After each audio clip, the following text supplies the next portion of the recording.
Hemshech Hayim Beis, Volume 1. We concluded chapter 168, which I want to go over, not inside, but just discuss a little about spiritual time, basically. I think it's important to step back a moment and just understand the whole context of this discussion here. Remember, we're talking about Ak as interface. Basically, we're trying to connect a finite physical existence that we live in with higher states of consciousness, higher states of being, with godliness, and with the highest states of godliness. And in ways that are also on our terms, that we can grow through, and not just jump into a world of fantasy. It's a very important point. Work on it. How we, in our parameters and our comprehension of things, can come to experience higher states to the point that we can have a complete relationship with God on our terms as well as on God's terms. And it's doable, but it takes a lot of hard work because we're dealing here both with our limitations but also trying to expand our horizons and expand our boundaries. That's the key to the whole picture here. So we have to discuss what are our biggest traps. What's our biggest trap? The biggest trap is the self. More specifically, self-perception. How we perceive things. We perceive things in a very material way, defined very much by here and now. Our natural inclination is to look at the moment. What comes your way? You suddenly, let's say, stub your toe, you feel pain. You're tired, you're hungry, you have this addiction, that desire, that temptation, that's what drives our lives. Every one of us. It needs some concentration, a little focus, and determination to focus and direct yourself to something greater. Which means that we're limited in the here and now, which literally means in time and space, here and now. Here is the space, now is the time. Say instant gratification, short-term pleasures. That's our lives. And when something consumes you and completely takes over, everything else falls aside. Logic, rational, what's right, what's wrong. We all know. You get caught up in a moment. If we didn't have that, we wouldn't have any addictions, we wouldn't have any unhealthy relationships. We would be completely aligned, but it's not that way.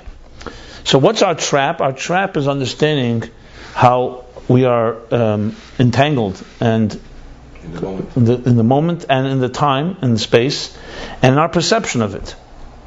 So the only way to free ourselves is to realize that our reality is a very small part of the picture and there's something far greater and bigger.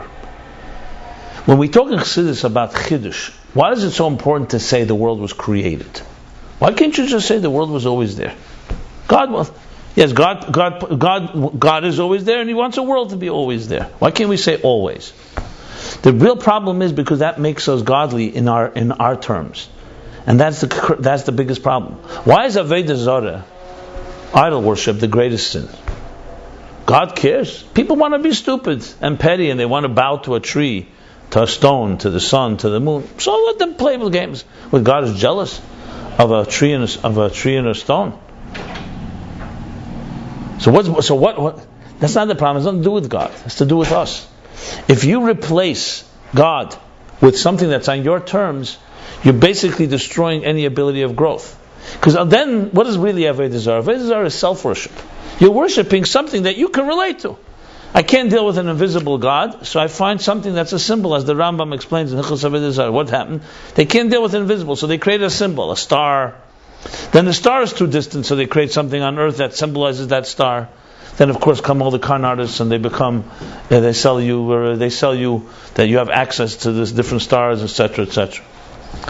In other words, it's about self-worship. You want something on your terms. That's the problem. If the world is a kadmon, you're basically saying our existence is itself already God. So what do you need to go outside of yourself? This is the trap, and nobody is immune. Nobody. Everybody has got their vices. Everybody's got their so-called Avodah Zarahs, their idolatry. That's the problem. That's why it's so important, the Chiddush. We're trying to make a statement that our existence is a temporary one, and should never replace something that is truly divine and eternal. Because then, why do you need bittul? I already have it. Okay, I don't have it completely. I'll go a little more. I'll grow a little more. The idea of recognizing that our existence is a complete chiddush, meaning it completely is unnecessary, it has no true validity, is eventually saying that your temptations and your here and now, don't take it so seriously. These are all things that don't have true truth to them.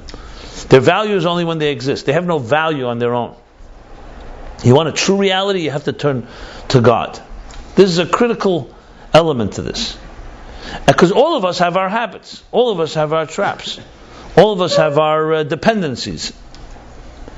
So this chiddush is essentially a lesson in bittul. That's what it is. If we were to be a Gilead Helam, in other words, we're just being we're revealing the divine, but it's revealed in a concealed way. In other words, our world is really just divine, but it's concealed.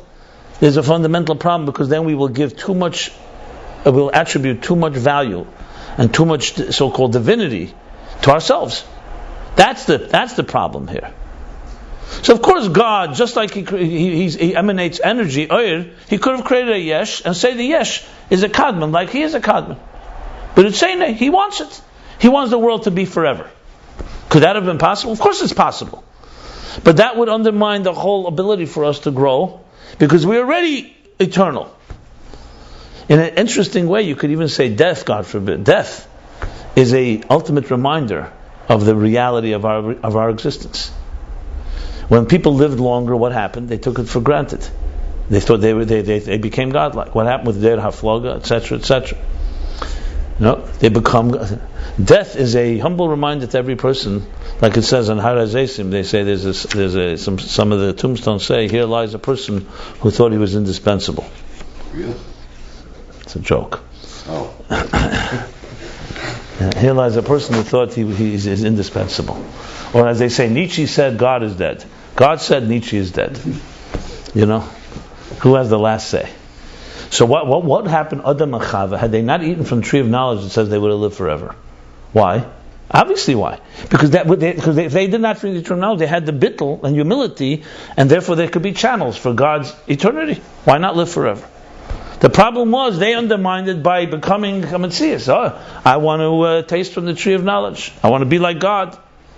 Oh, you want to be like God on your terms? No. Then you're back to your little corner. You're immortal. You're a creation, and you don't have the ability to be a keli for eternity. Today, Mashiach comes. Tchis HaMesim is completely natural. What's Tchis HaMesim? Simply saying that a soul can give life to a body forever. What's the big thing? Electricity doesn't run out. If you think about it, is that such a pella? Our soul is not limited in the amount of energy it has. The problem is the body is like a punctured container. Why should a cup with liquid in it ever lose the liquid besides evaporation? Unless you puncture it. Why should the energy of a soul ever leave a body? It's because the body is no longer a keli, no longer a appropriate bittul keli. So death itself, and some say every fear is connected to the fear of death, the end, is ultimately the biggest symbolism of the Hagbola of this world. That it's a chiddush, that we begin and we end. We're born and we die. And that's necessary in a world that is imperfect. So that's what chiddush really means. That you're not here forever. You come from somewhere. You're going somewhere. Ta'ma'ayin basa. We've talked about that. You come from somewhere. Ma'ayin, from ayin. That's the importance of it. Okay, so why am I saying all of this? So if that's a trap, time and space, then the question is, how can we ever get out of it? So we have an answer that time and space begin in a more sublime level, and that if you connect to that, you could actually free yourself from the limits of time and space. What does this mean? So I was thinking of different ways to explain it. I think there's, using Havdil William Blake's line, where he says, to see a universe, to see the heavens in a what's the expression he uses?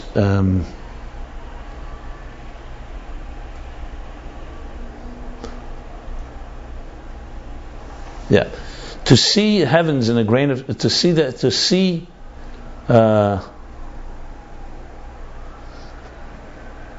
I know the other expression, to see the heavens in a wildflower, to hold infinity in the palm of your hand and eternity in an hour. Okay? It's something like to see the universe in a grain of sand, heavens in a wildflower, to hold infinity in the palm of your hand and eternity in an hour. So I was studying and researching. Blake lived a similar time to the Baal Shem Tov. So Blake stated it very beautifully, but he didn't do is how do you do that? How do you hold infinity in the palm of your hand? So the Baal Shem Tov has unbelievable Torah on the word nosen titen mitzedakah, that when you give charity, you're actually creating something that is divine. And he says it's Yud Kei Vav Kei. The Yud is the coin, the Hey is your 5 fingers that you are holding the coin, the Vav is stretching out your hand to someone else, and the Hey is the 5 fingers of the recipient. So we learn that when you do something for a second, here, the same second that I said before is temporary, you can turn into eternity. If you do something that's eternal. You help somebody in 1 second, their lives can be changed forever. So we have moments, magical moments in our experience that it's bound by time. It happened in a given moment, you know exactly when it happened and where it happened. And yet the experience is beyond time and space. When we talk about Avram Avinu, Sarah, right? These are people that lived thousands of years ago, but we still talk about them today. There's eternity in they turned time and space into eternity. Do you hear? What does this mean? It means that it says Avram Zokan Baba Yamin, right? Avram aged and came to days. So the Zohar asks, what's the redundancy? So it explains Baba Yomim, he came with Yomim Shleimim, he came with all his days. Every day is energy, and he filled every day filled with energy. Most people age, but they can't say they came with all their days because their days were wasted. A day, when you're missing a day, you're missing an energy. That's why you can't, when you bring missing a carbon, over Yom bottle carbon, the day passes, you can't bring an offering the next day, 2 of them for today. So Chassidus asks the question, why not? So he says, because Zman itself is a Metzius, and you can't replace that Zman. It's not like you can put on film tomorrow for 2 days. You can daven if you miss the minute. Not for 2 days. Sure. If you miss in the afternoon, you do 2. This contradicts what I just said, you think? Maybe.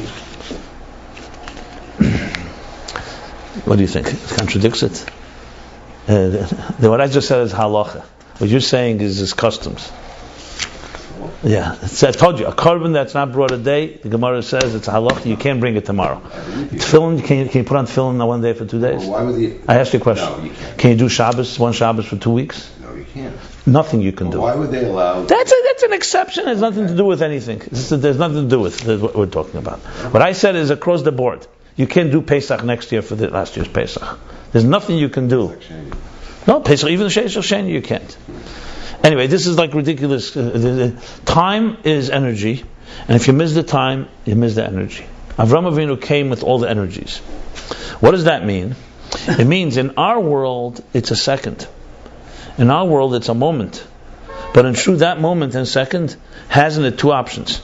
It can be a fleeting moment, and then it just becomes the mechudesh, as I said, something new that came and went, and basically died. Or, if you tap the energy and you access it, its potential, then it becomes forever. This is how Zman leads to higher than Zman. So the key thing to understand is that everything that exists in our time and space exists in a spiritual level, and there it's not bound by the here and now as we understand it. It's bound by a level. That's why it has a relationship with us. But it frees us from the confines that you could do something in a moment that's eternal. So essentially, when you do, let's say, a chesed tzedakah, you're accessing chesed of Atzilus on the day, let's say on Sunday, and Sunday becomes forever. But that's only if you tap it toward a good cause. If not, the day dies. So that's our option. So Zman and Mokim, time and space as we know it in this world, on one hand is absolutely limited, confined. The time will change, the space will move, but we have the ability to turn it to something that connects it to something, to its source, in first of all in Biyah, then all the way to Atzilus, and all the way to the source itself. Doesn't discuss yet how it connects to Bligvul, but once you can connect Zman Gashmi to Zman Ruchni, Mokam Gashmi to Mokam Ruchni, you're on your way to connecting it to that which is beyond Zman and Mokam. So the key thing to understand is that our limitation of understanding time and space is exactly that. It's our way of thinking. So the first thing is you get out of that framework. That frame of mind requires understanding time and space as levels. That's what he was talking about. Space as quality, and time, as he said, as Gedima v'Ichur, or he put it Rotzi v'Shuv, as a flow, as movement. And when you understand it like that, that begins to connect our time and space to that higher time and space. So yes, on Shabbos, it's Shabbos only. It's the 7th day that begins Friday evening and ends on Shabbos night. That's the time when we have to do Shabbos. But what are you doing on Shabbos? You're making time eternal. By sanctifying and doing what has to be done on Shabbos, Shabbos lives on. Technically in our time, no, Sunday is no longer Shabbos and you're not supposed to do the same things. But what was achieved lives on. It lives on in that dimension. That dimension is always there in a certain way. There's that story of the chassid who came to the Frierdiker Rebbe middle of the week and he asked him to say a maimer. So the Frierdiker Rebbe said he only says a maimer on Shabbos. So the chassid said, when I come to the Rebbe, it's for me Shabbos. Frierdiker Rebbe came out and dressed in the Shabbos garb and said a maimer. What if Shabbos? It became Shabbos. It didn't come Shabbos. Talmud Chacham Ikra Shabbos. The Talmud Chacham was called Shabbos, and the Chassid evoked that dimension. So he was able to create a Shabbosdik experience in the middle of the week. This doesn't mean, God forbid, that this only became Shabbos and Shabbos can be turned into Chayil. God forbid. No, it means that our parameters can connect to the parameters as they are in a deeper dimension, and that goes back to that Shulchan Aruch that I quoted several times in the Alter Rebbe. He has the question: isn't above time? It's always what it means Zman Krishma. Or Tikkun Chatzos. Why is it only 12 o'clock at night? Or Krishma 9 o'clock in the morning? What above, there's limits of time? The answer is that it comes down, that above it's higher than time, but it comes down to each area in this world and its right time and its right space. So the Tzemach Tzedek has a whole mimer. What does that mean? If it's above time, it's above time. If it's in time, it's in time. The answer is because there's a thing called Ruchnisdika time. So when it comes 9 o'clock, for us we call it 9 o'clock. In Ruchnis, it's a level. And it's not a level bound by time. It's a level bound by a level. That's what it is. It's a level of energy. We can only access it at 9 a.m. because that's when that energy is flowing. In our when. Since we're not above time, we can't access it at 10 o'clock. Whether can anybody access it? Maybe. They say the Amshanover Rebbe davens any strange times.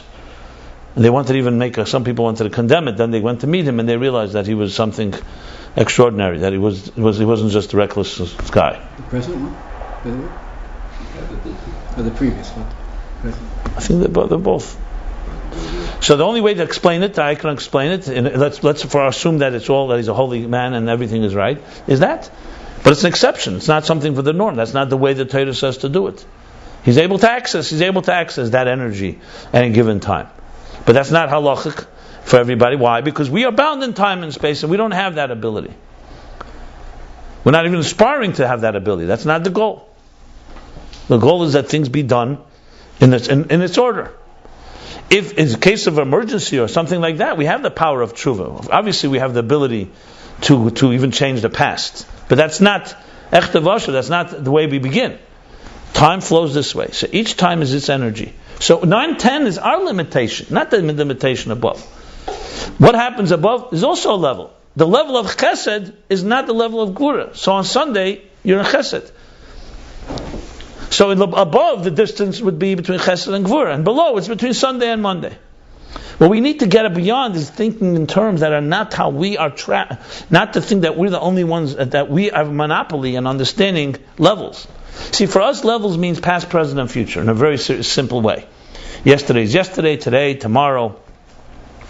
But that's simply a human perception. That doesn't mean that's the only way to understand the structure of all of existence. So the bottom line is that the key thing is, number one, is to get beyond our traps. Number two is to actually connect to it through, once you get beyond it, then you can connect. And that's how you connect. Because the Torah Mitzvahs was given in time and space. Time and space as we know it. So really the best way to approach this is by actually going from above down. Think of it from how God made it. God is beyond time and space. Everything is everything, everywhere, all the time, and so on. There's no such thing as time, no such thing as space. What happens? God chooses, He wants to create a thing called time and space. How does He do it? So He doesn't start by creating a world like ours. He starts by having 10 hidden spheres. Eir HaGvul. What does that mean? I'm creating levels. I'm beginning to envision levels. These levels, one day, so to speak, not one day, but these levels, as they evolve, at some point will assume properties that we call time and space. But there, all they are levels. Whether it's space, qualities, Chochmah, Bina, it's a quality. It's an archetype. In Ein Sof, there are no archetypes. There are no spheres, or there can be unlimited, infinite spheres. He wants archetypes. Because Kashem Shesh Lekeche Bebilti Balgvul, Keche Begvul. He has the power to create archetypes. Now, are these archetypes eternal?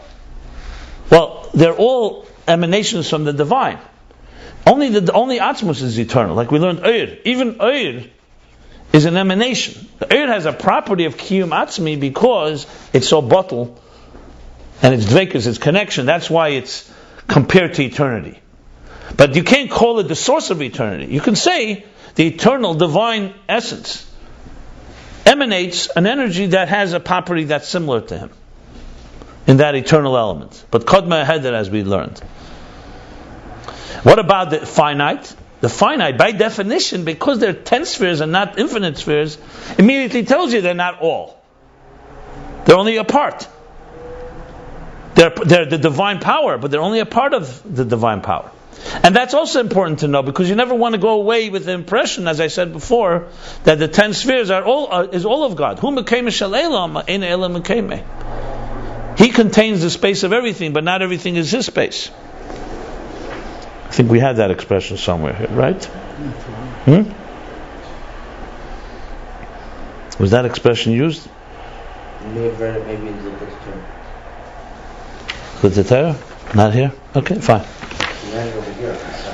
Now, that also is not enough, the 10 hidden spheres. Because the 10 hidden spheres is still the divine power. Comes at Tzimtzum and conceals the divine infinite. Now we're left with the finite structure. It's still in a very, very sublime way, and it's not yet manifest in any tangible way, but you have now the room, because there's a concealment of the infinite divine. Not Atzmus. Atzmus is not concealed, is not revealed. And this goes through gradations. Starts with the Kav and Ak, as we'll soon learn that Ak is the place where time meets beyond time. And then Atzilus. So Atzilus begins actual structure of 10 spheres and containers. And here we have Seder Zmanim. We don't have time. We have, in space, we have entities now. Okay, as I said, entities, energies. Chochmah Bina. It does not yet have time as we understand it. As far as space is in time as we understand it. Then comes time. What's time? We call time Ratcha V'Shuv. Time is a flow. It's a flow. It's a flow of energy that goes, that enters and returns. This is not happening in time. It's just a flow. That's a constant flow. As he explained the reasons why Ratcha V'Shuv. Reason number one, because it's Ha'ara. So it's always going back to its source. And reason number two is because that's the way there's a connection between the entity and its life force. And it cannot rest inside it in peace, so it has to have a constant restlessness. That's the ischatshus that's going on. Which actually is also relevant to what we spoke. Because remember I said about time and space, we have to know two things.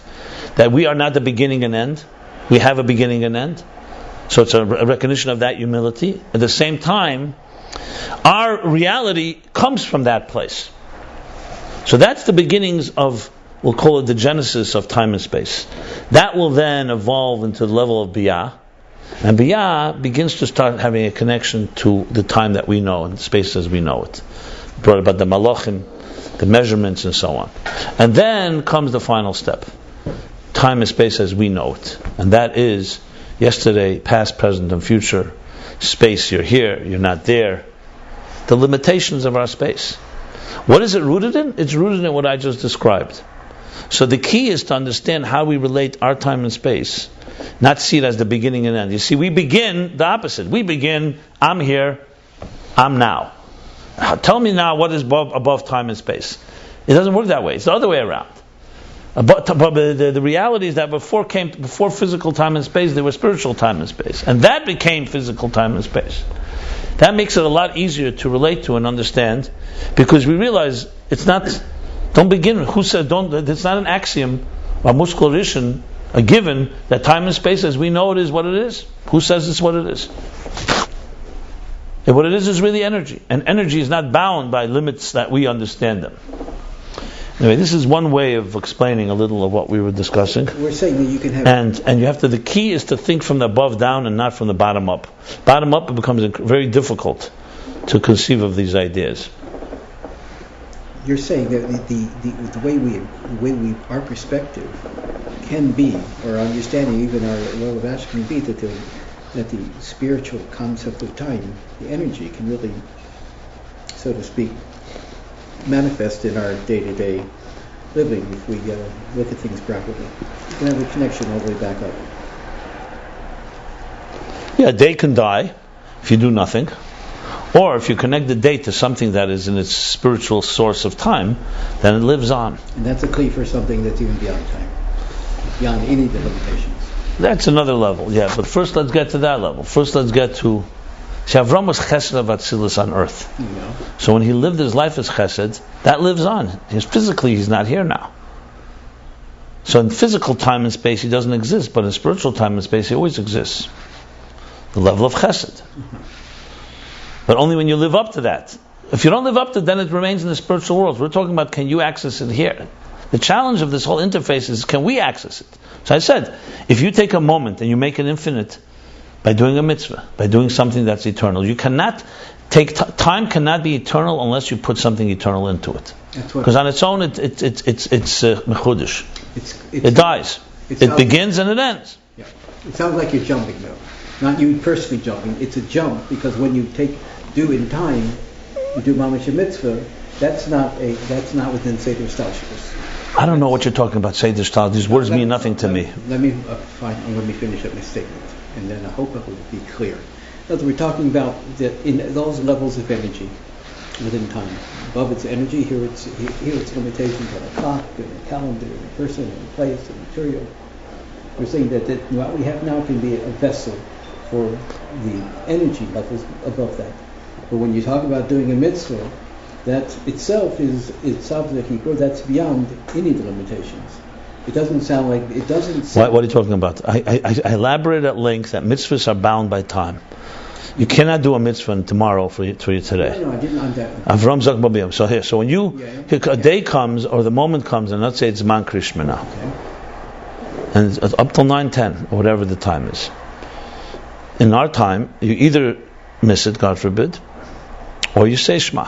When you say Shema, you release the energy of that moment, which is a spiritual energy, and that moment now lives on forever. If you don't, the time passes and that's it. It dies just like it began, like anything in time and space. And the mitzvah itself, there was a beyond time. I didn't say that. I am. I'm not saying that. Okay. So I'm talking about something else. I'm talking about how we connect our time to spiritual time, which makes it go beyond the moment. There's a real richness that otherwise wouldn't have. An eternity. An eternity. Avram Avinu lives on today because he did that. He connected his moments. We don't live on because we don't connect our moments. Our moments die and then we die. And that's that. It's over. So I don't have to ask you the obvious question. If you only reach to the energy of the sea and ruthlessness, and you also whatever you have also disappear at some point.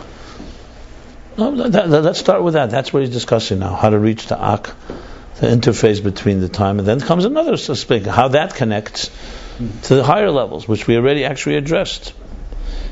The problem is reach that, and you won't have this problem. This is the hardest challenge. Have you reached that already? That you're concerned with this? I'll ask you.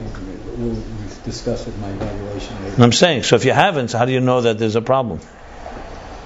Maybe there's no problem. Maybe if you do reach that state, then the bridge to the next level becomes the next step. Maybe I'll try. Okay, no, but that's your question. You're asking me a question, so I'm answering you. That when you do that, you actually there's an achievement. You are now a keli to come to the next step, which is how the gvul of in Atzilus connects to the bli gvul. Yeah, which we've talked about quite a bit. Exactly. But you can't get there without the first step. That's the point. Okay. You can't make that leap. That's connection. That's what I was asking. So he's saying, remember we're talking about that, even Ak has Primius Ak within it. Mm-hmm. Right? That even Chochmah has Primius Chochmah, which leads you to Primius Atik, which will lead you to Shir Atzmei B'Keach, how God envisions. Remember, the key ultimate is going to be how God sees time and space. So God sees time and space as simply another godly energy. But you can't get to that if you don't get out of your bounds of time and space and connect to spiritual time and space. Yeah. It's very, very logical, actually.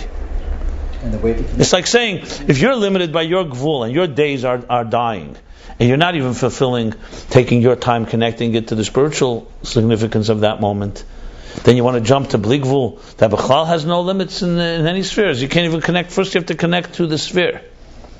This is essentially aligning time and space to what it was really meant to be. Let's put it this way. Shital Fashin Hava Alma, you're given a certain amount of time in your life. Let's say 120 years. Has a certain amount of days and a certain amount of seconds. How many of those seconds are aligned to what the time energy it's supposed to be aligned to?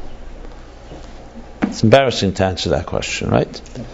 Okay, so the moments that are not aligned, that's the bottom line that's missing. That's not aligned. You can't link it. We're given the power that you can align your time. If God did not give us mitzvah shazman grama, He said, you know what? Only mitzvahs that are all the time. We would not have an ability to elevate our time into spiritual time. That would be the bottom line. It would be an impenetrable schism. How would you go? By taking and saying that you can in this second do a mitzvah. Let's say charity. So your second, you can now make it eternal. When I say mitzvah shazman grama, I mean to say both mitzvahs that are time bound, but also mitzvahs that are connected to time and space in our world. Well, so then, that's what's bothering me. What's bothering me. In other words, you're connecting with beyond. You do a mitzvah this moment, you're connecting with mamish, something really out of time. No, I didn't say that at all. I just told you. I said connecting it to spiritual time. I keep saying that again and again. To spiritual time. And that's it. I still didn't. It's still not good. So let me just finish the question. Let's move on. We want to live in the world of a higher level of spiritual energy. I thought I heard your question. I thought I answered it. So what, we're going back in circles? I'm not clear. And say I like a conversation. You asked a question. I explained it. And you're asking me the same question or a new question? I didn't get the answer. Okay. So then I think I answered the question. You're taking a structured existence, connecting it to spiritual structure. You want to go beyond spiritual structure? You can't go to beyond spiritual structure before you get to spiritual structure. Simple as that. If a person is not able to align the details of their life with the way God wants you to align them, how could you jump to places that are beyond the whole structure? I just don't understand how you want to jump there. To me, that's automatic. When you do a mitzvah, you're beyond. I don't know what you're talking about. So what are we learning for? It's not correct what you just said. No. What do you mean you're not beyond anything? But it's not correct. Shabbos is a different mitzvah than Pesach. Why are you saying that? What you're saying is all mitzvahs connect to beyond, and that's it. No, I didn't. So why there's a distinction between mitzvahs? I didn't say that. I'm asking a question. Well, you just said. But why is there a distinction between mitzvahs? To what you just asked me. Why is there a distinction and different times? The response to what you just said is that when any person does any particular mitzvah, his kesher is with something that's beyond limitation. I don't know what that means. That's meaningless words to me. Okay, you connect with God. So then ask your question. Isn't that the definition of a mitzvah? No, one second. It's not on so what's the difference between Shabbos and Pesach? One second. You agree? I agree. So this has nothing to do with Ayin Beis or anything. You just made me a statement that mitzvahs connect you to God. That's what your statement. Very nice. I'm not talking about that, however. It's a different discussion. I asked a question. What's the difference between Pesach and Shabbos, according to what you just said? What's the difference? Why is this on this day and this on this day? Tell me. Okay, and that's also part of the mitzvah. That's what I'm talking about. We're trying to understand. So I'm saying, so you're bringing me a whole different thing that says in places that mitzvahs connect you to God. I'm putting it as a first step that we are connected. Anyway, my whole discussion is, no, I'm not talking about that at all. I don't know. First of all, you may be not saying the same things. I don't know if you should this. I was talking about. I gave a whole elaborate discussion, which I don't know if anybody heard, about Avram Zok and Baba Yamim. How mitzvahs are connected to time. You can't do the mitzvah tomorrow. If mitzvahs connect you to everything, why can't you put on tefillin tomorrow for today as well?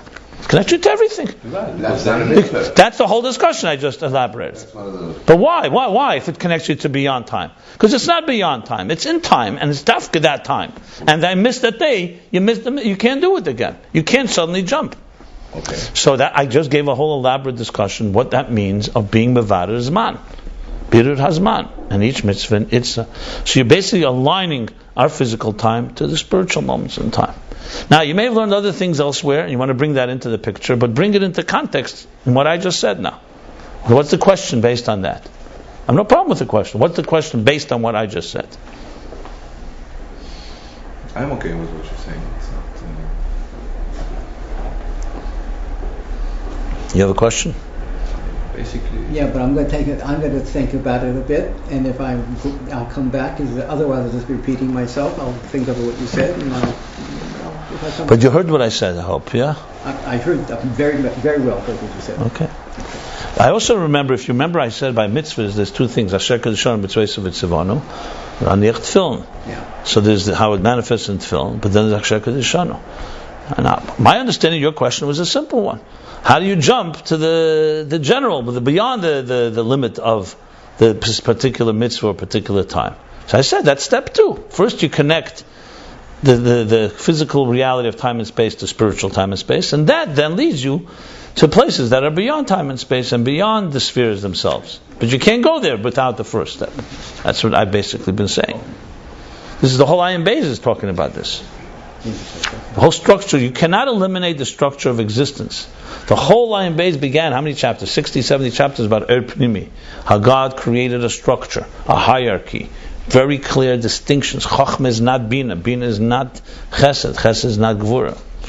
And so on. That doesn't mean there isn't interconnectivity and iskalus and connections and so on. But structure cannot be denied. That's the world God wants, is a world of structure.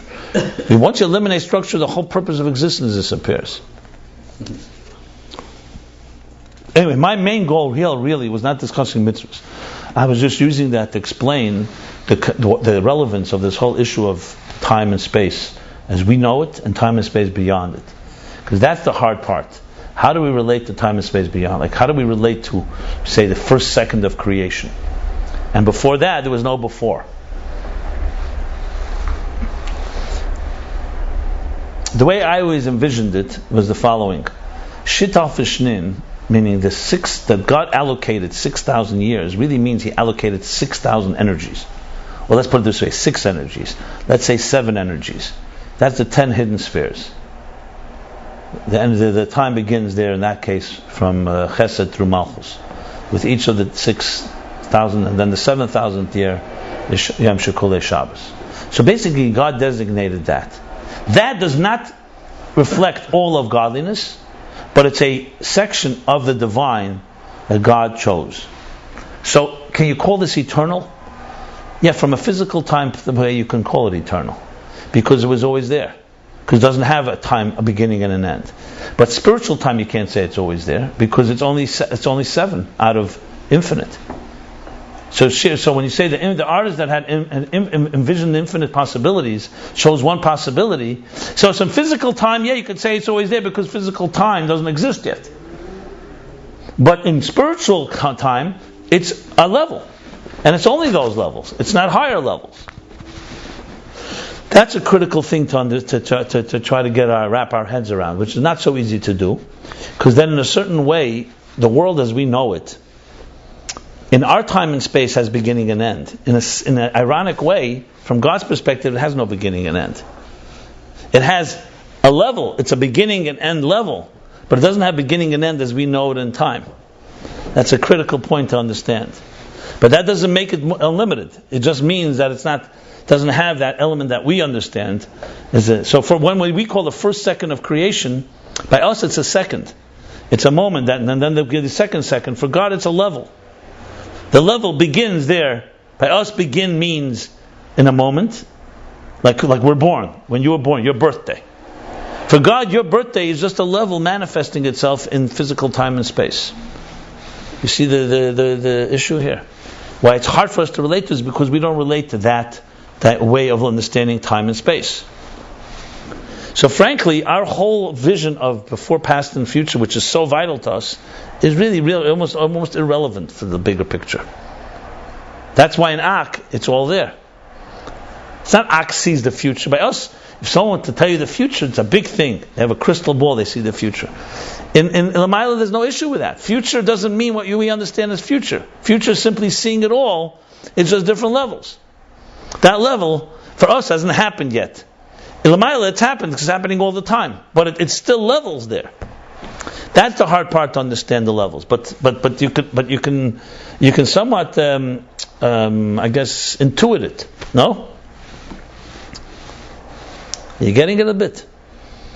Yes. Can you repeat it? On one hand, Huh? Yeah, you could almost say Is the time and space that But you have to apply yourself. It's a very abstract idea, but it's very, if you think about it, it makes total on sense. one hand, let's make it more. In other words, you have to basically eliminate, if you can cut out the concept of time and space as we know it, just eliminate that.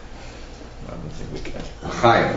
Oh yeah, if you can search something. No, you could. You could. It's Chav Ches Nissen, right?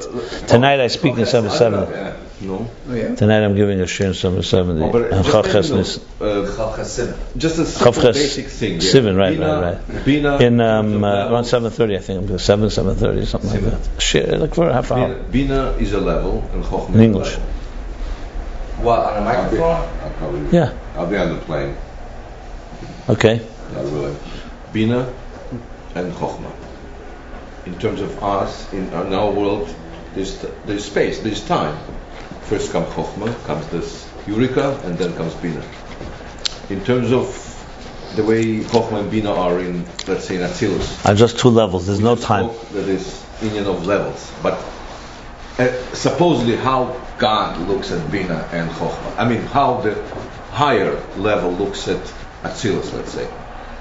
So there, Bina has its own kind of being on the same level as Chochmah on one hand. Yeah, no, go ahead, finish the sentence. And here I don't get it exactly. So on one hand, there is no time gap between Chochmah and Bina. There is no kind of like development from. On the other hand, there is a development. There is a bittul on the level of Chochmah, there is a bittul on the level of Bina, which are, one is higher than the other, at least in the terms we are. So what does higher mean? It doesn't mean like higher living on the second floor. Stay higher in terms of its value. It's Let's say it's a more expression of the divine. a more expression of the divine. Okay, fine, good. So here, the more expression of the divine and the less expression of the divine being looked upon from higher than both of these levels. So think of like and feeling more Rahmanas on Bina than on Chochmah, because Bina less. No. That's what he wants. There's no Rahmanis. Why is Rahmanis? I'm just making that little caricature. Very simple. Very simple. The artist who has infinite possibilities to create art has chosen to create a particular piece of art. Okay. So he has a color blue in it, a color red. He has a horizon, a sky, a water, a bird. It's simply pieces of his vision. But blue expresses him more than black. We're not talking about the more. You're talking about the more. Let's first discuss that he has different pieces. Let's start with the first thing. Okay, so he sees components. And then, yes, he has distinction. He's chosen to make distinctions between these components. Now, take away time and space, you know what you have? They're always there. Right. But remember, always is not a meaningless word. Always only means something to us. Because by us, things are not always. Correct. But there, always, so what? So what does always mean? Always means nothing. As long as it's a level, it's a limit. Who cares if it's always? Always means nothing. That's the point. That's the twist. For us, always, wow, it's always. No, what's the big thing? Always. There's no time there. So however, Chochmah and Bina are limited by something far deeper. They could always be there. They're not always there because technically, right, the word always doesn't work there. But what their limit is not that they're not always. Their limit is that they're not all. Not the always, they're not all. That God is more than Chochmah, more than Bina. That's their limitation. Their limitation is that they are a limitation, that they're only one aspect So of that something. applies to Chochmah and Bina themselves. That's the way they look up.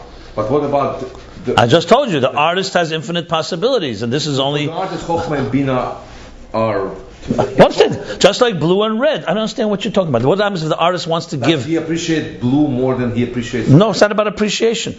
He appreciates them all. He wants them all. What's the difference for him between blue and red? That this one expresses one thing and this one expresses another. For the lower ones, not for me, not for the creator. No, but he wants the lower ones to have. So for him, it's also. So he applies. Well, you want to say yes. There's a place in Atzmus where everything is equal. Correct. That's true. Yeah, but the same Atzmus, you see, you're limiting Atzmus by saying he can only see things as equal. What happens if he wants to see? That's Kishem Shieshli Keiche Begvul. He wants to make distinctions. He wants to make distinctions. And what's the type? I don't want to say taiva on this, but no, but it's his ability to see them all as one, or his ability to see them as distinct. That's exactly what David Sakedu says. Just like he has the power of Bli Gvul, he has the power of Bli Gvul, he has the power of Gvul, the power of actually creating distinctions. That's part of his power. Why are you limiting him? No, I'm trying to get to the whole thing, time and beyond time. Like basically, That's not what you're talking about now. You're talking about how God looks at the structure. I'm talking about physical time and space. You're not talking about physical time. You're talking now, even in that spiritual time and space, right? There's a structure. The structure is called Chachma and Bina. There's nothing to do with time and space right now. And there's also no structure at the same time for him, like so fine. For the artist. So fine. So what? But there is also structure. So there's both. That's exactly the point. There are both. They're both coming into this. No, we had a whole discussion. Shir Atzmei B'Kayach. It's essentially two levels in divine, and they both again are always. Those abilities are there always. They're not about time and space as we know it. The problem with them is not that they're not always. The problem is that they're not all. They're not the entire picture. Nothing is. Now there's a state. Even Ein Sof is not the entire picture. In a way. Fine, but he just said, but because it's dveikus, it's kiyum atzmi. Because it's total. Once you have total bittul, you enter a different realm. Total bittul allows you an access because you are then not about yourself. Existence, as we know it, is about itself. That's why it cannot. That's why I began this whole discussion. If you remember, why can't we be forever? We can't be forever because then we become arrogant, and then we'll become self-worshipping. Eir doesn't have this issue. You see what's going on here? So we're not huh? Good morning.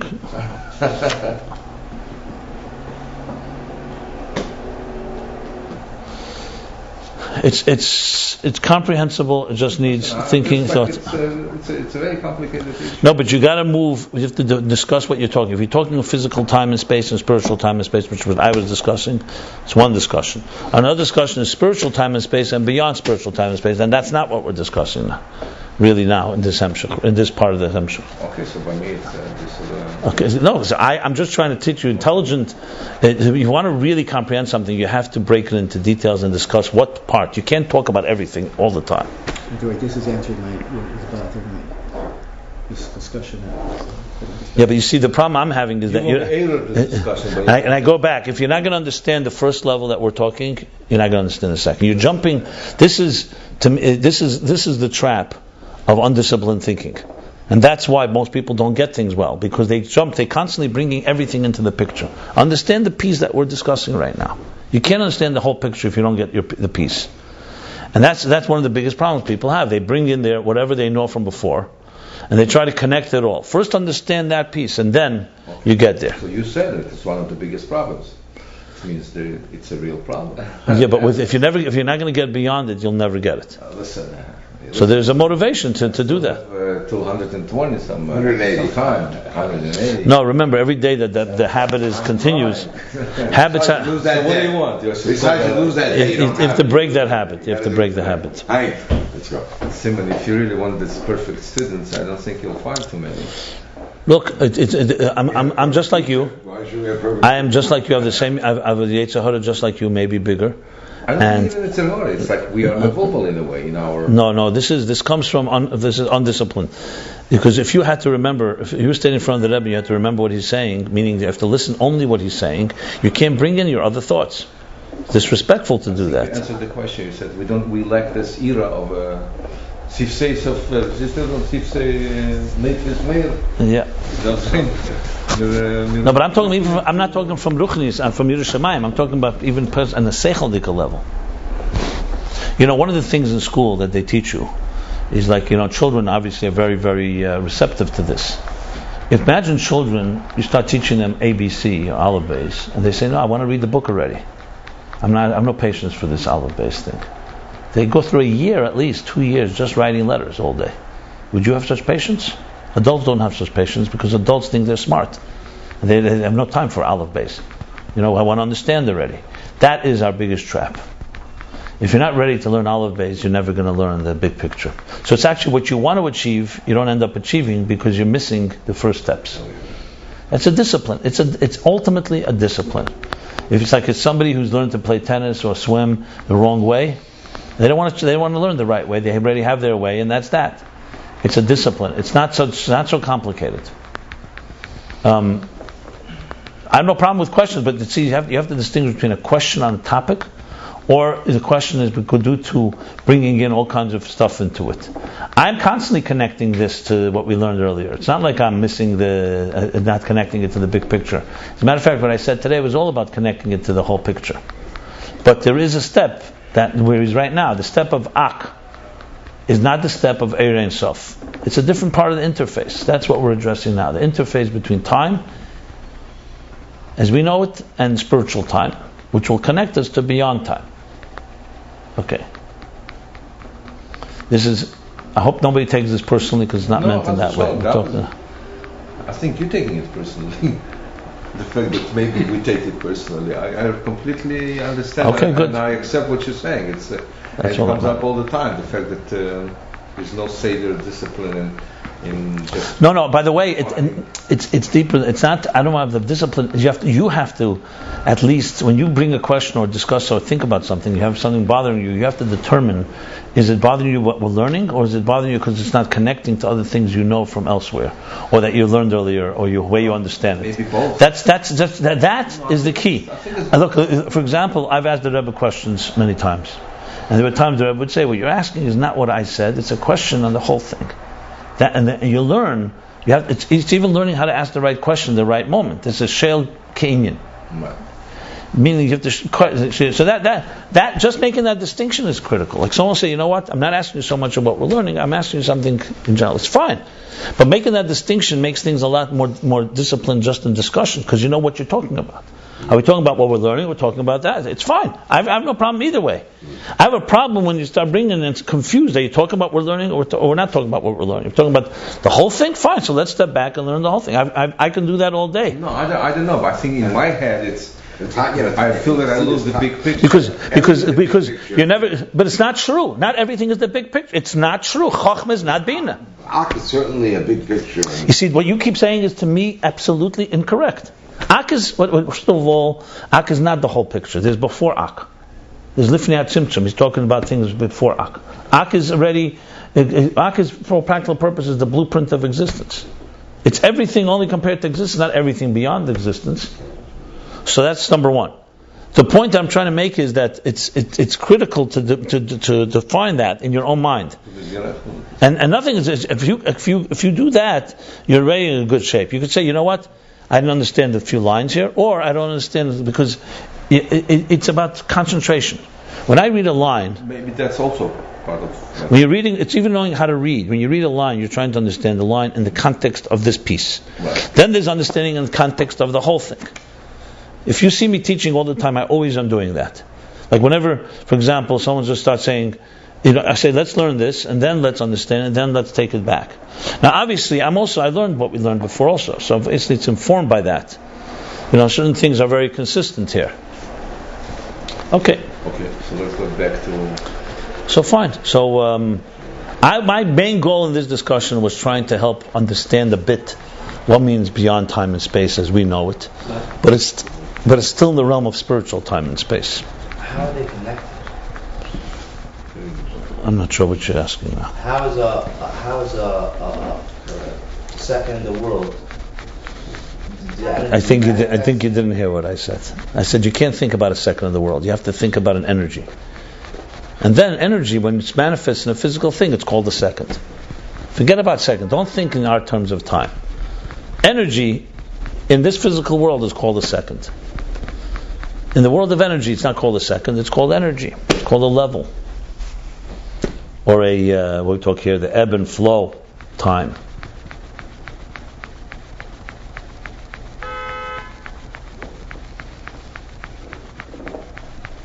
By us, when the heart pumps, it's in time. Like, for example, your pulse rate is so many per second, per minute. Okay? And you can define and say, okay, now the pump has pumped, contracted, expanded. This happens now, right now. You feel your pulse, a second later. Take away time now. Then, but basically, you have levels, pumps. It's stages. It's even hard to imagine Rotz Moshev without time. I said our trap is our time. Right, That's why I began from the top down. It's easier to, I think, understand from the top down, because if you start trying to think about in time, that's the trap. The time is the trap. Our time.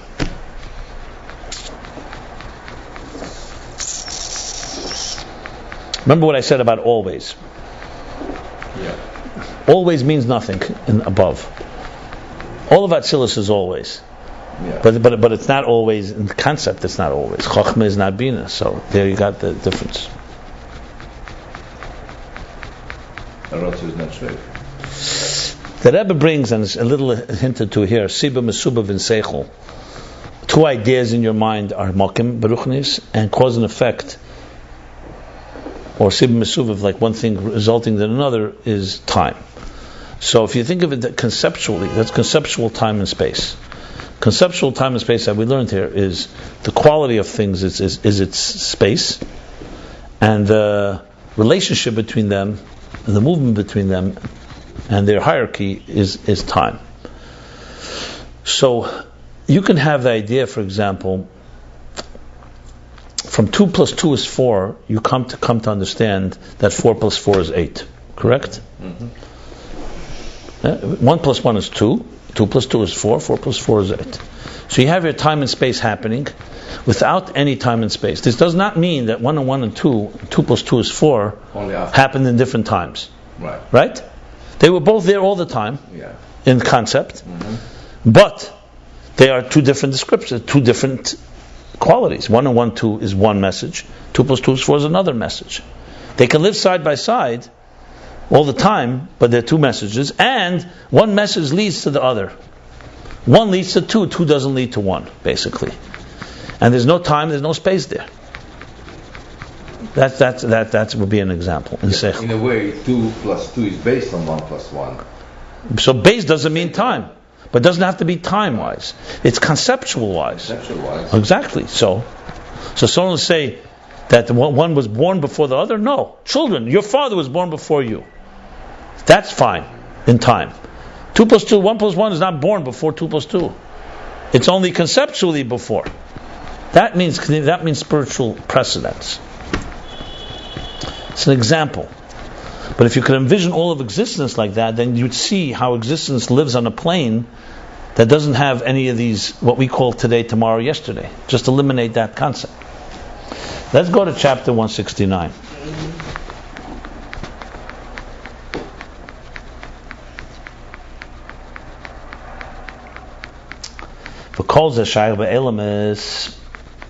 All this that we talked about time and space, whether we talked in the physical time and space in our world or in Biyah, where it has some connection, we reckons, and time and space in this world considers it at least. And finally, in Atzilus, where it's just Seder Zmanim, completely spiritual time. You know what? I want to say one more thing before I go to 169. I just thought of an example to explain the Malachim and Biyah. Difference in Atzilus and Biyah in this context. We have, for example, the statement that a shidduch is as difficult as parting the sea by God. So Chassidus asks, what do you mean, what's difficult about parting the sea? God created land and water. He created the rules. Why is it difficult? It's difficult for us. But why is it saying difficult above? So the answer is because God bound himself to these rules, So kosher doesn't mean fundamentally difficult. It means that it's difficult because he has to suspend his own rules that he created. And even then, we say he didn't do it completely. He did it with a wind, right? All night. Didn't need all of that. What does this mean that God is... Listen, God created these rules. So he created rules and then he follows the rules. What does this mean? The answer is, it goes into the mystery of why did he create these rules? He didn't create the rules for us. He didn't create the rule that land and sea are separate and you can't walk through the sea. You can't part the sea for us. He created it because that's the structure he wants. We may never understand why he wants this structure and not a different structure and why with these rules.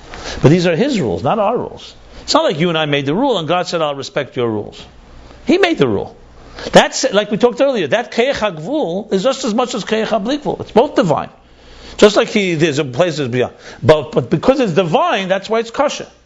Because the divine decree that there should be such a rule is a divine power. And he wants it to say kosher. Who put the word kosher in? God put it in. I'm saying that it's difficult. Not because it's hard for me. Because it's because I made this rule and I want this rule in place. And I don't suspend this rule. That is as divine as the power to suspend is the power to make it. So that's why it's kosher. Okay. So what are you saying really? You're saying like this. That from a divine perspective, all the way from above, everything is equal, you can say. But then he envisioned and wanted Shir Atzmi B'Keil. That's what he wants. And when he wants it, that is as important to him as that which is all the possibilities. And as a matter of fact, we even learned that even in this 10 spheres is hidden also the infinite spheres. Because it's all part of that. It's just, but now he wants it to look like this. Water, land, not just to look like it, but to actually have these guidelines. I'm talking now spiritually for a moment. Okay, so you see there's a level of the divine, you could say, where he doesn't care about these distinctions. He doesn't reckon with it. There's a level where he does reckon with it. There's a level where you can't even, where God won't even suspend it, even if he can. What's his reckon? Reckon sich. We said tfisas mokim. So here you go. Does God reckon? Is the significance of time and space in our world significant to God? The answer is yes, because he wants it to be. That's why he wants a mitzvah today, not tomorrow. And there's no way around that. That's the way it is. The rule is. That's how God... But then you could say there's a level like the Malachim in Biyah. Why do they have to be measured a third of the world, or the world is a third of them, or the Tisa Achas, 1 jump, 4 jumps? Because God created this structure. And there's levels in spirituality that have to reckon and rechenzich and have to consider it. And it's Tefes Mokim. So the Malachim have to consider the rules of existence. Atzilus, on the other hand, has no connection to time and space in that way. So Atzilus, you're not going to say Atzilus, the levels of Chesed and Gvura have to jump 1 or 2 levels. They are pure spiritual time and space. So you have your levels in the spiritual hierarchy from all the way in Seder Shtalshus. As it gets closer, consider more the rules of existence, basically. The rules of time and space as we consider them. Like when we say Eliyahu Novi can't be in 2 places at once. But by Rabbi Nuna Saba, he said, why didn't you come? He says, because he was busy then doing something else. So he says, but we have Eliyahu Novi by every bris. He says, because that's in the Neshama. There he needed to be in a guf. So you could ask the question, what do you mean a guf? So what? He can't be in a guf several times. God can do anything. No. Because then you need him on our terms. You need him there. You need him to be on our terms. In a bris, you don't need him on our terms. In a bris or by the Seder, you don't need him manifesting. So he can be in 2 places at once because he's in spiritual. But there are times where you want the spirit to connect to it. You want the geshem to relate to it, and then you need that thing to manifest in a deeper way. Even though we pour wine for him. Okay. That's for the kids. Maybe he just smelled it. What do you keep putting in your mouth, by the way? Nicotine? Huh? What are you feeding yourself? He gets jealous. Doctor, come on. No, jealous I'm not. No, jealous. Is it small doses of Okay. lyserg? It was behavend in den Jahren. Listen. He's a medicine man. LSD would basically make it for sure easier to understand this space. And I never took it, so I can't tell you. But I also didn't. But I don't know. Not necessarily. I read about it. I think you probably have a good chance of this. Oh yeah, you can say. I find it far more enriching if we can come to this without it. Oh, for sure. That's what's supposed to be. Yeah, because Several friends who didn't make it through those stages of life. okay. So now he says Kuf Samach Tes v'Kol Zeshayach be'ilmis. This what I just said now reminded me. I just thought of when I was saying this. All this is Shayach and Elam Shem B'chinas Mitzias Davar. All this time and space is appropriate in Elamus. Now he's going to beyond time and space. That's why they have their Shayach. There's a space is possible or related to them. And also the level of time relates to them. Because the divine energy is now coming and has been transmitted and manifested. Remember we said earlier that the Eir, what is time? Is essentially the Eir, the energy within existence. The Ratziv Veshuv, the energy that flows. The pulsating energy. Mokim, we said, was the quality of each level. If you remember in the parentheses, he says kodma heder, but it's in a state of dvekus. So it's attached. So it's kiyum atzmi. So now he says, aval atzmus hamaitzil, but the core emanator, the source, ulamayla megedez manu mokim, he's beyond the category of time and space. So of course now is going to be the question: if that's the case, how do you connect the two?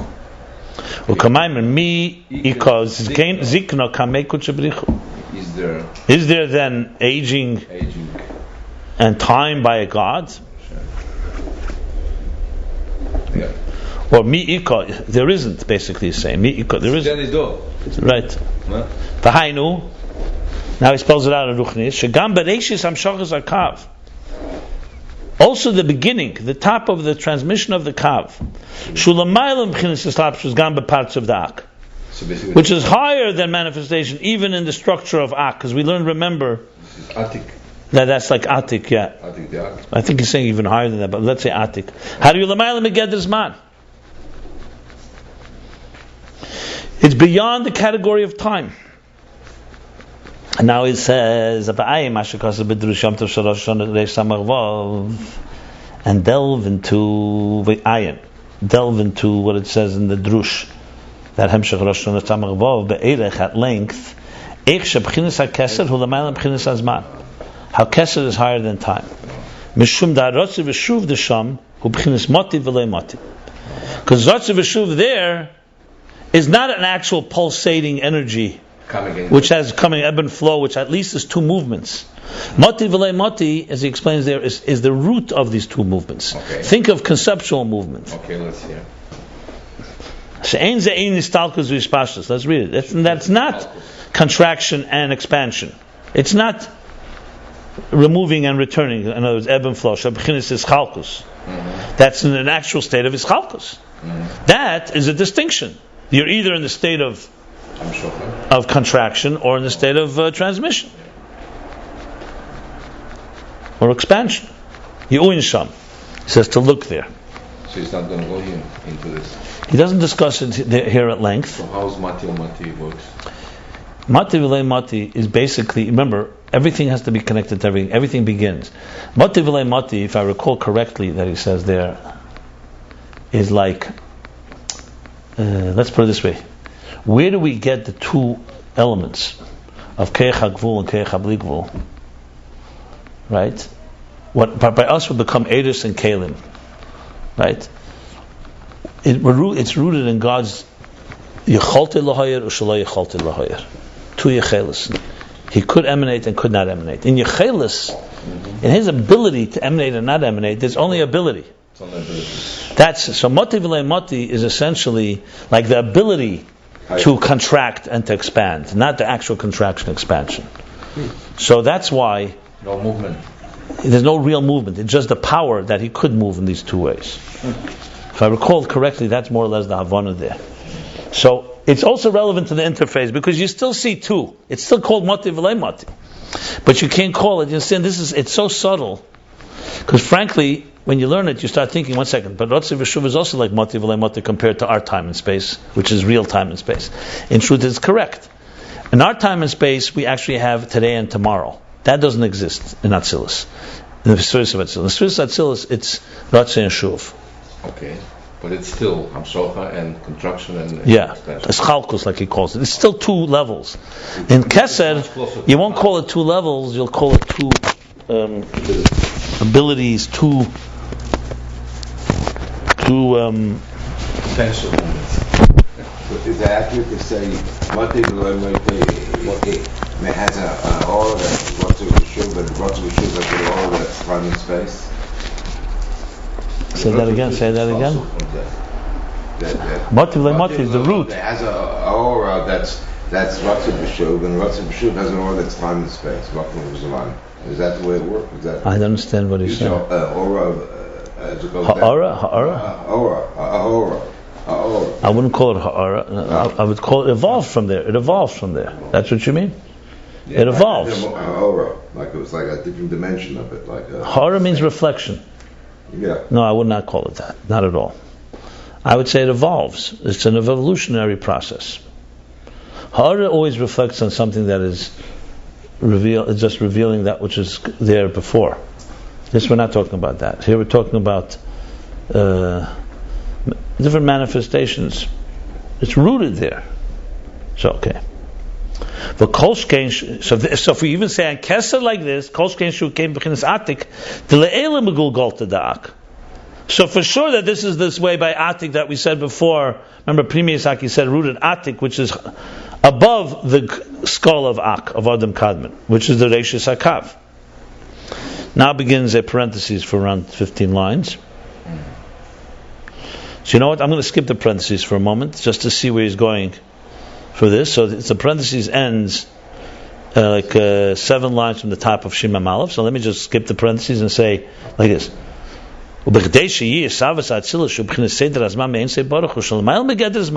what do we have now? We have two worlds now. Time and space, as we discussed it, even spiritual time and space is only an Eilumus in the worlds. God, Kutsha Brichu, which is the level of what he calls the Reishis HaKav, the head of the Kav and Atik, is beyond time and space. So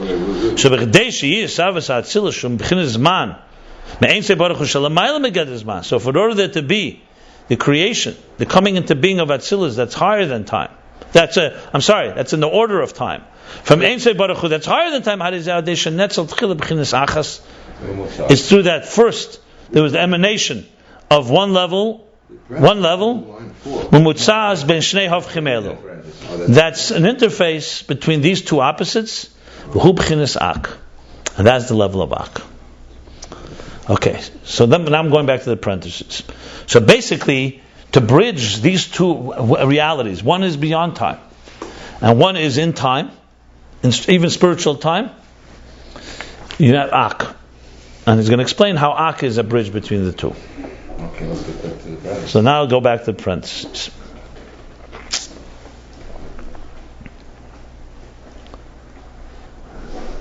Yeshleimah.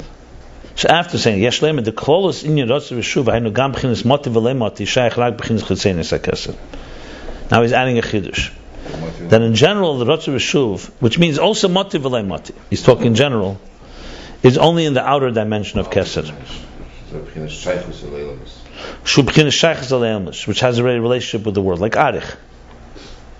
So then, when we hold on.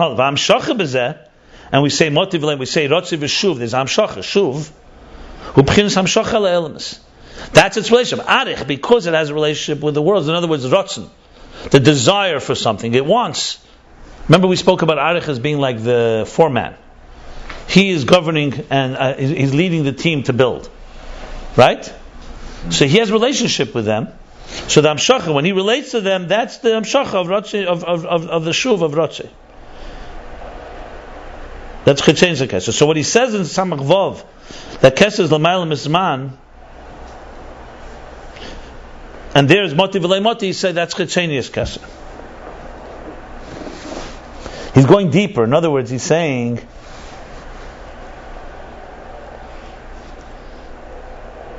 he said like it's Kolshkin. He says even Kesed is not time, according to Samach Vav. So for sure Atik.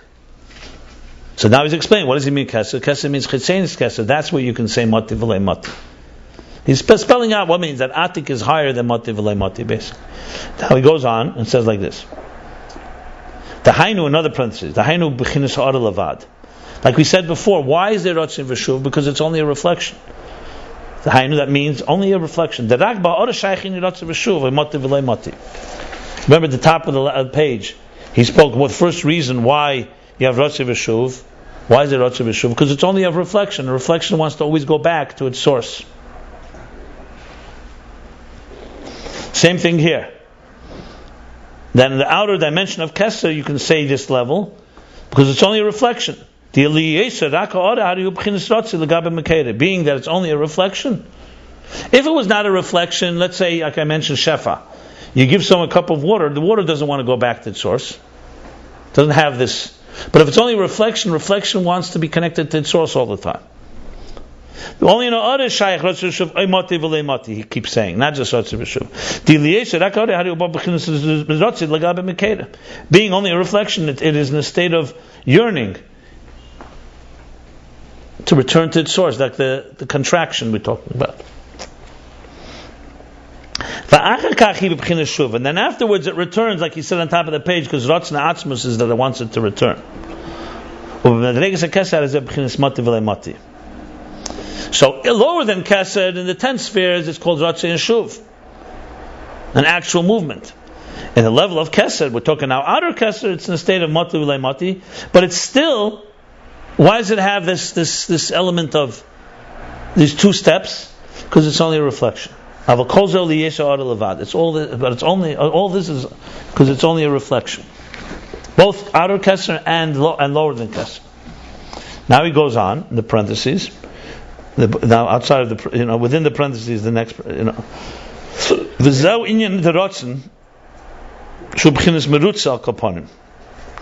The outer dimension of Keser is called Arich, which is called Ratzin, not Tainug. What is Ratzin? Ratzin is at least merutza al kaponim. Merutza means that he's satisfied, content. That means something is satisfying him. In other words, there's something there. You cannot say it's indifferent. Ratzin is also from the word Ratze, is also from the word, we spoke in the first chapter, he talks about Ratzin. It creates a relationship between the divine and existence that you have to desire it. That's why it's possible they're Mati. Because Mati is what? Is his pashtus. Not like in Ratzin V'shuv, an actual expansion, but it's some type of desire, like we said, potential or desire to. That may be a better word. Desire, the desire to expand and desire to contract. And there's also their level of leimati, of no expansion. Now he's talking about Pnimis HaKesed, but in the level of Atik Shezeu, B'chinas Atmus. This is a level of Atmus, as we learned before, that Atik is from the word Hataka, is a piece of Atmus, is how the divine manifests Ein Sof, Tachtein Shebamaitzil. B'zeh I'm sorry, Shaham Shachab is the Einzam Shachal Helmas. There we go. Abchin Zatik Shazob B'chinas Atzmus. Shaham Shachab is the Einzam Shachal Helmas. It's the beginning of a nigun. Yeah. When in this there's no relationship with the world because it's all about the divine. This is what you asked before. This is like how the artist looks at the existence. There it's all about the artist. Is not yet desiring to shape and paint a piece of art, which is arich. Arich is already the instructions, like the arich, like ak, the blueprint to build. Atik is still within him. He wants existence, so it's not a relationship with the worlds. Another parenthesis, v'ubchinas hatokas atzmus. It's hatokas atzmus. It's an imparting of atzmus. What means hatoka? It means a copy of, like a photocopy. V'yuvin zeh. And the parenthesis says, and we can understand this, Bereishis Sakav.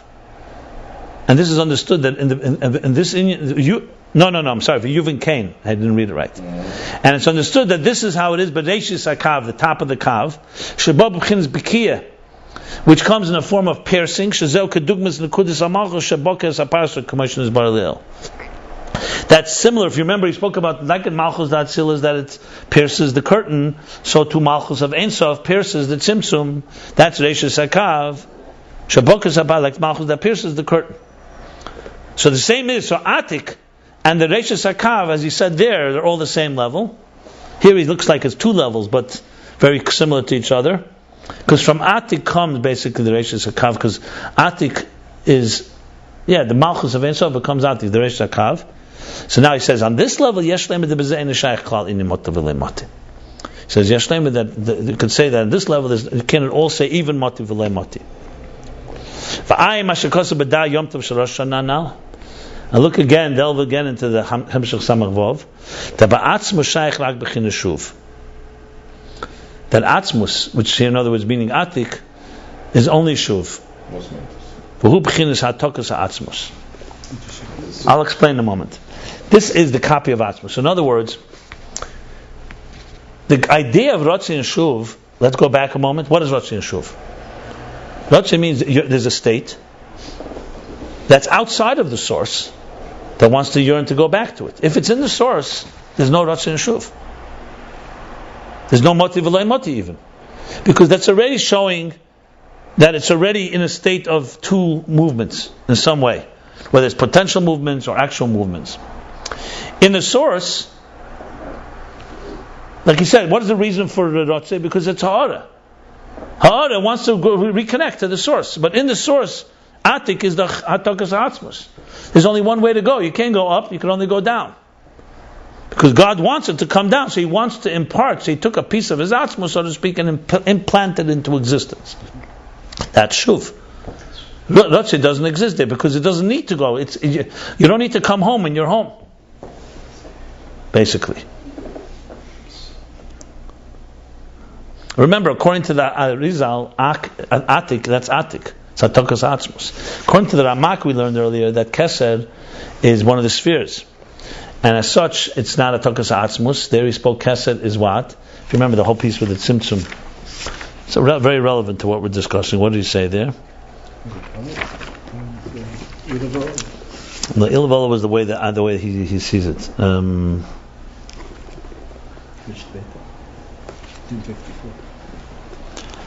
going to stop in a second. Where was the chapter on the Tzimtzum?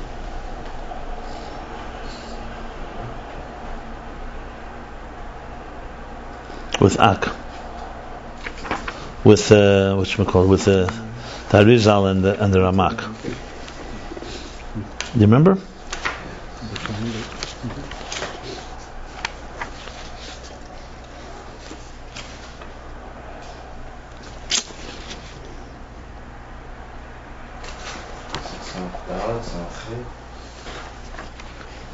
So I can't remember that. That's like such an important chapter. Yeah. Kuf Samar Gimel. Chapter Kuf Samar Gimel. No. You're right. Kuf Samar Dalet.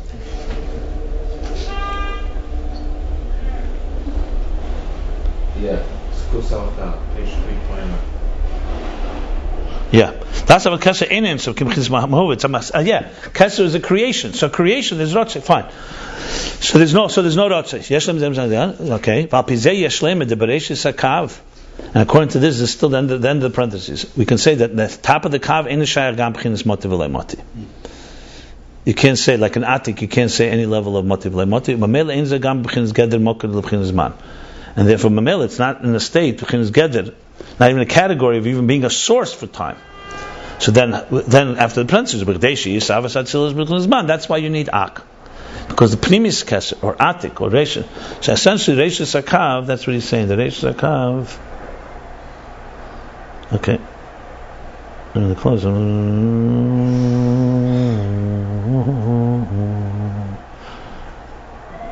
Okay. It's higher than time.